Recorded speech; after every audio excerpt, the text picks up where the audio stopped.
माता लक्ष्मी बनी भक्त के घर नौकर। दोस्तों, हम सभी जानते हैं कि माता लक्ष्मी की कृपा जिस पर हो जाए वो संसार के सभी सुखों को प्राप्त कर लेता है। माता लक्ष्मी अपने सच्चे भक्तों पर जब भी प्रसन्न होती हैं, तो उनका घर भी मोहन हलवाई की तरह ही धन धान्य से भर जाता है। कई साल पहले किसी नगर में मोहन नाम का एक आदमी अपने दो बच्चों और अपनी पत्नी के साथ रहा करता था। वो नगर की ही एक बड़ी मिठाई की दुकान पर काम करता था। उसकी पत्नी माता लक्ष्मी की बहुत बड़ी भक्त थी। वो हर दिन माँ लक्ष्मी की पूजा किया करती थी। एक दिन दुकान पर, मोहन, इस समय धंधा थोड़ा मंदा चल रहा है।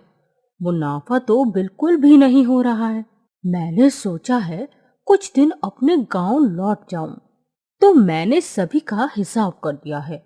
ये लो तुम्हारी तनख्वाह। जी मालिक। मोहन ने पैसे लिए और वहां से अपने घर आ गया।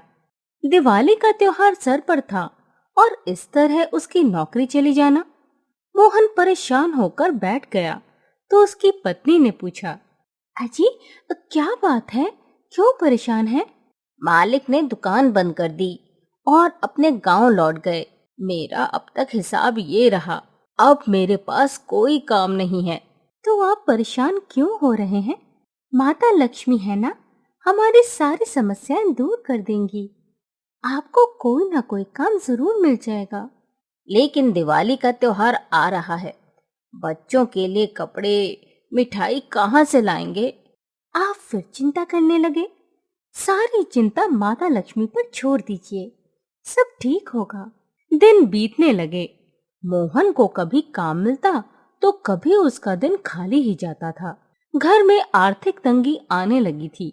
मोहन के साथ साथ अब उसकी पत्नी को भी खेतों पर काम करने जाना पड़ता था। क्षमता से अधिक मेहनत करने के कारण मोहन की पत्नी का स्वास्थ्य खराब हो गया और वो बीमार पड़ गई। अब मोहन पर घर और बाहर की जिम्मेदारी आ गई।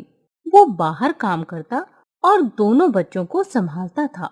मोहन की पत्नी मन ही मन माता लक्ष्मी से प्रार्थना करती रहती थी और दुखी होती थी। एक दिन क्षीर सागर में बैठे भगवान नारायण ने माता लक्ष्मी से कहा, देवी लक्ष्मी, क्या अब आप अपने भक्तों पर कृपा नहीं करती? ऐसा क्यों कह रहे हैं प्रभु? मोहन की पत्नी आपकी अनन्य भक्त है और ऐसी विषम परिस्थिति में भी आपका पूजन अर्चना करना नहीं भूलती है। आपको उस पर दया करनी चाहिए। आप सही कहते हैं स्वामी। अब मुझे मोहन और उसके परिवार की मदद करनी चाहिए। इतना कहकर माता लक्ष्मी वहां से अंतर ध्यान होकर मोहन के घर के बाहर एक बूढ़ी औरत के रूप में प्रकट हुई। उन्होंने दरवाजे पर दस्तक दी और मोहन के बाहर आते ही कहा, बेटा, मेरे बच्चों ने मुझे घर से निकाल दिया है। इस उम्र में मुझे तो कोई काम पर भी नहीं रखेगा। तुम्हारे यहाँ अगर कोई काम हो तो मुझे दे दो। बदले में मुझे कुछ नहीं चाहिए, बस रहने के लिए एक कोना दे देना। मोहन को उस बूढ़ी औरत पर दया आ गई। उसने उसे अपने घर में जगह दे दी। अब वो बूढ़ी औरत बच्चों का ख्याल रखती, खाना पकाती और मोहन की पत्नी की सेवा भी करती थी। उसकी सेवा से मोहन की पत्नी जल्दी ही ठीक हो गई और अब दोनों मिलकर घर का काम करती थीं।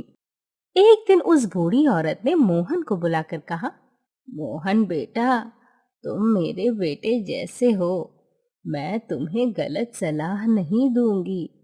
मैंने देखा है तुम मेहनती हो, लेकिन तुम्हें सही जगह मेहनत करनी चाहिए। मैं कुछ मिठाइयाँ बनाकर तुम्हें दे दूंगी। तुम उन्हें बाजार में बेचकर कुछ पैसे कमा सकते हो। लेकिन माँ जी, बाजार में तो पहले से ही कई मिठाइयों की दुकान है।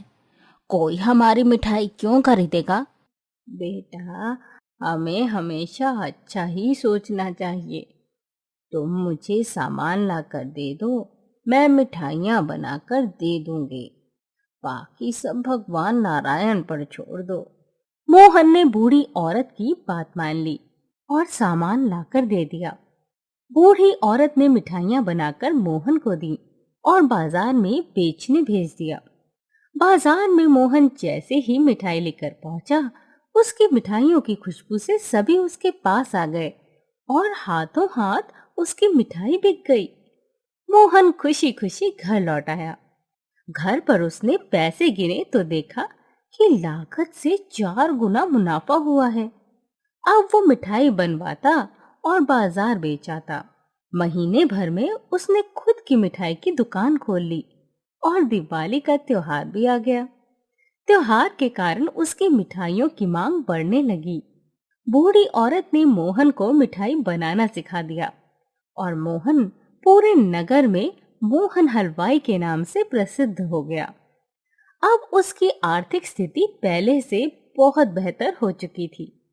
दिवाली के दिन भी उसे घर जाने की फुर्सत ना मिली। उसे और मिठाई की आवश्यकता पड़ी तो वो रसोई में बूढ़ी औरत से कहने पहुंचा। जैसे ही वो रसोई में पहुंचा, उसने देखा कि बूढ़ी औरत के स्थान पर देवी लक्ष्मी ही चूल्हे के पास बैठकर मिठाई बना रही हैं। माता लक्ष्मी, आप अजी सुनती हो? जल्दी से यहाँ आओ। देखो तो माता लक्ष्मी हमारे घर आई हैं। मोहन की पत्नी और बच्चे भी वहां आ गए और मोहन की पत्नी माता लक्ष्मी के चरणों में गिरकर बोली, हे माँ, मुझे माफ कर देना। हम आपको नहीं पहचान पाए और आपसे इतने समय तक कार्य करवाते रहे। कोई बात नहीं, तुम मेरी सच्ची भक्त हो और मेरा तो कार्य ही यही है, अपने भक्तों के कष्टों को दूर करना। तुम्हें पीड़ा में देखकर मेरा मन अत्यंत दुखी होता, इसलिए मैं यहाँ चली आई। परंतु अब मेरे जाने का समय हो गया है। मेरा आशीर्वाद सदैव तुम्हारे साथ है। इतना कहकर माता लक्ष्मी वहां से अंतर ध्यान हो गई। मोहन का घर सभी के प्रकार की सुख संपत्ति से भर गया।